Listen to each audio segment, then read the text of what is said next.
Ladies and gentlemen, welcome back to another Black Ops Cold War story video. Recently, in the past couple of videos, we have been diving into the individual characters. Specifically, in the last story video, we dived into the crossover between Modern Warfare and the Black Ops universe, where we talked about Imran Zakhaev, and in that video, I asked you guys to try to hit 15,000 likes on that video, and of course, you guys knocked it out of the park. So, as always, if you do enjoy these type of story videos, you want to see the series continue, you want to see more of them, the best way to do so and the best way to show me is by hitting that like button. Let's see once again if we can get this video to 15,000 likes. But this one's interesting because it's about something, or I guess you could say someone in the game very specific. In the past couple of days, I told you that there was something weird with the operators in Black Ops Cold War, and that is what we are talking about today. Specifically, one of the operators in Black Ops Cold War. Someone by the last name of Baker. And it just so happens that there are many Bakers in many different Call of Duty games, and I'm willing to bet, and I'm willing to say, because that's what this video is about, that this is not a coincidence. And what I'm going to tell you in this video is that the Baker in Black Ops Cold War is actually Battery from Black Ops 4 and Black Ops 3's grandfather. Let me explain. But first, let's hear from today's video sponsor. So today's video is sponsored by Warface, a free-to-play first-person shooter that is on PlayStation, Xbox, and PC. Now, this first-person shooter has PvE and PvP elements, which you guys know I love. And on top of this, they have recently introduced a new season system to the game. And this season, the newest season, is called Swarm. Now, this season brings basically 80s horror film vibes into a first-person shooter game and has a really cool aesthetic with new weapons and new maps. This season is something you absolutely don't want to miss. Now, the cool thing about this is you click the link down below, you can download the game and play it, but also if you use the code INKSWARM, you can actually get yourself a 14-day VIP booster, which doubles your experience earned, and on top of that, some exclusive weapons as well. So click the link down in the description, download the game, give it a shot. It's free to play, so it's definitely worth a try, and if you use my code INKSWARM, you can get yourself that VIP booster, and on top of that, some really cool weapons as well. So thank you, Warface, for sponsoring the video, and like I said before, check out that link down in the description. Now, as far as the Baker family tree, where we need to begin for this is John Baker's story. So John Baker, a Navy SEAL scout sniper born in the USA on the 19th of February, 1950. That is really important, but you'll see why in a little bit. His first language is English, and his blood type is O positive. So, as far as the background of his story, he reluctantly followed in his father's footsteps. Baker enlisted and qualified as a Navy SEAL. He saw action in Operation Condor as a scout sniper. His temper never bothered Adler, who recruited him to help hunt down Perseus. So there's a couple of really important pieces of information there. First of all, he's following in his father's footsteps. Believe it or not, we might actually know who his father is. You see, on June 6, 1944, in France, there was a paratrooper on the 82nd Airborne Division known as Private Baker. This was actually a character in the very first Call of Duty game. As I mentioned before, he was a paratrooper and a private, and by the last name of Baker. Now, unfortunately, we don't know a first name or anything like that, but it would make a lot of sense if this was actually Baker's father. John Baker's father was in World War II, and this would line up. He was American, and it would make sense that after the war was over, he would come home and have a baby. That is right, a boomer. So after being born in the 1950s, he reluctantly joined the Navy SEALs, following in his father's footsteps. Again, this making a lot of sense and lining up, after which he is recruited by Adler, and Adler doesn't mind his short temper. So this is John Baker. Now, for the rest, we need to understand Aaron Baker from Black Ops 3 and Black Ops 4.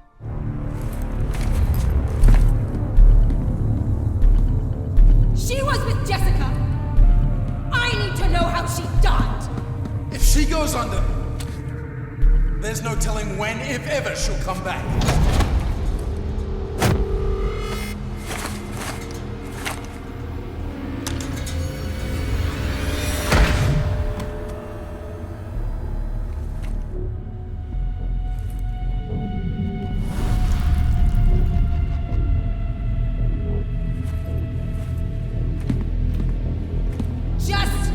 do it! Now. It's too dangerous. She's weak. She might not make it through.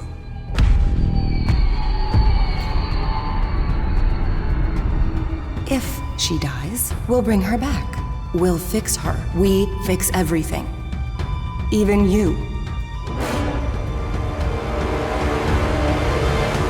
You'll make it. You will. So if you never played Black Ops 3 or Black Ops 4, you may be confused as to what you just saw. At the beginning of the Black Ops 4 story, Battery, Ruin, and Jessica Mason all go on a mission to a disclosed location. At this time, Battery ends up getting shot and losing her arm. The cutscene that you just saw there was a dream that she was having while under anesthetic. At this time, she has a dream of losing her arm, and we see Savannah Mason, who, yes, is Alex Mason's granddaughter, trying to fix her, and at this time gives Battery a direct neural interface and a prosthetic arm. So as you can see, the backstories do line up. First of all, she's American, just like John Baker. On top of this, she was born on March 18th, 2020, which, yes, is this year.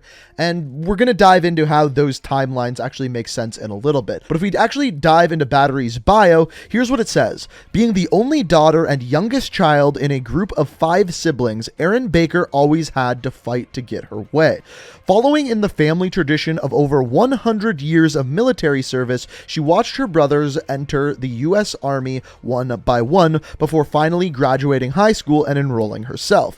Driven to excel by her ongoing rivalry with her brothers, she volunteered for the Airborne School before crushing the Rangers assessment and selection program. Heavily armored, she fearlessly operates ahead of the front lines, nimbly traversing environments as she destroys HVTs with salvos and advanced high explosives munitions. So, there's a couple of important things here. First of all, when it says following in her family tradition of over 100 years of military service, that would start with Private Baker back in World War II. We can only assume that she would join the military pretty much right at the age of 18 after graduating high school, which would put her at the year 2038 when she joined the military. We then know that her great-grandfather as Private Baker was in World War II in the year 1944.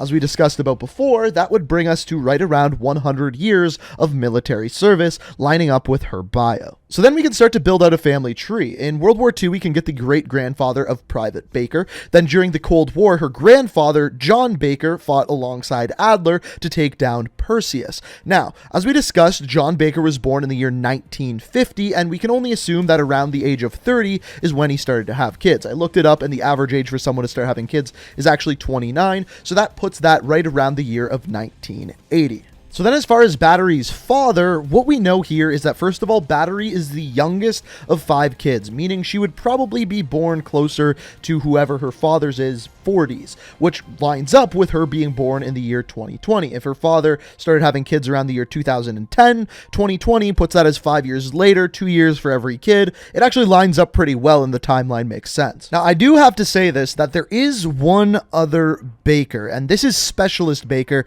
who is in Call of Duty Ghosts. Tighten those RCS fuel lines. You heard him, Baker! Fire!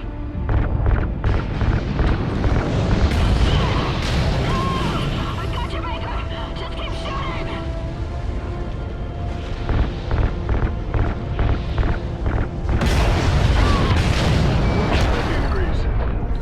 23 degrees. That's it. That's enough to drop it into the atmosphere.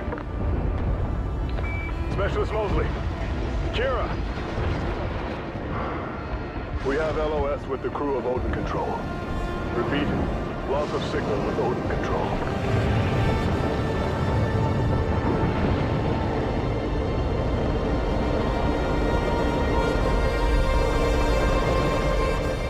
So the most interesting part about this cutscene is how do bullets make sound in outer space? There is something else interesting here though. So we talked about in the last story video how there's this possible timeline where all of these different Call of Duty games all fit together, including Call of Duty Ghost being one of them.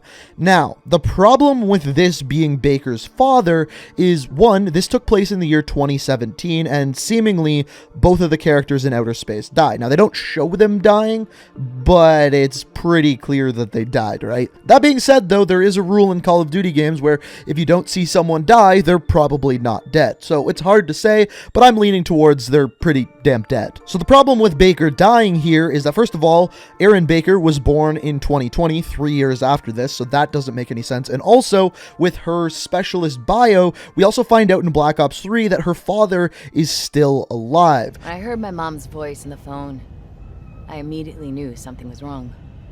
James was KIA. They'd only found out this morning. I was to come home ASAP. Before I could say anything, she'd hung up. I had to get home. I informed my CO and packed my bags, trying my best not to let the shock of it knock me down. Dad met me off the transport, and while he drove us home, he told me what had happened. James's unit was running escort, moving civs out of a hot zone when they were engaged by a hostile rocket crew. He'd circled around, using terrain to flank and engage the enemy with a set of grav spikes. The spikes blew the crew's ammo dump sky high, and James, along with it, ever the protector. He gave his life, ensuring everyone else got to keep theirs. Now here's what's funny. 2 years ago in Black Ops 4, I made a video discussing Battery's story and how these other Bakers could potentially tie into her timeline, but we never knew about any sort of crossover between games. Here's what I said. Now, it's a little bit interesting because these are Infinity Ward games, whereas the game we're talking about today is a Treyarch game, and generally speaking, the stories don't cross over. And what's crazy is that here, 2 years later, we now have a confirmed crossover between Treyarch and Infinity Ward games, and a new Baker, John Baker, to tie some of this even further together. So there's your answer. John Baker in Black Ops Cold War is Erin Baker's grandfather. So as we talked about, the birthdays line up, but let's say you still don't believe me. Let's go over the genetic components that also line up between these two characters. Both characters have the same eye color, have the same hair color, and to take it even further, if you look at the bio of John Baker, his blood type is O positive. If you look at the bio of Erin Baker, her blood type is O positive. So even the genetics of the characters line up. So that is it. Another Cold War story under our belts. Hopefully you guys enjoyed it. This one was about a specific operator, a little bit more detailed than what we've been diving into. But as per usual, if you enjoy these videos, it's always appreciated if you do hit that like button. If you like what you see here, want to stay up to date on all my videos, best way to do so, hit that subscribe button, turn notifications on. We are narrowing in on 1 million subscribers. Would love to hit it by the end of the year. So if you enjoyed and want to see more videos like this, be sure to hit that subscribe button, turn notifications on. Let me know what you think down in the comments. If you have any ideas on Erin Baker's father, let me know what you think down in the comments. But as always, I hope you enjoyed the video. Thank you so much for watching, and until next time, peace out. We are reaching for the stars, but we're making this too hard, and I want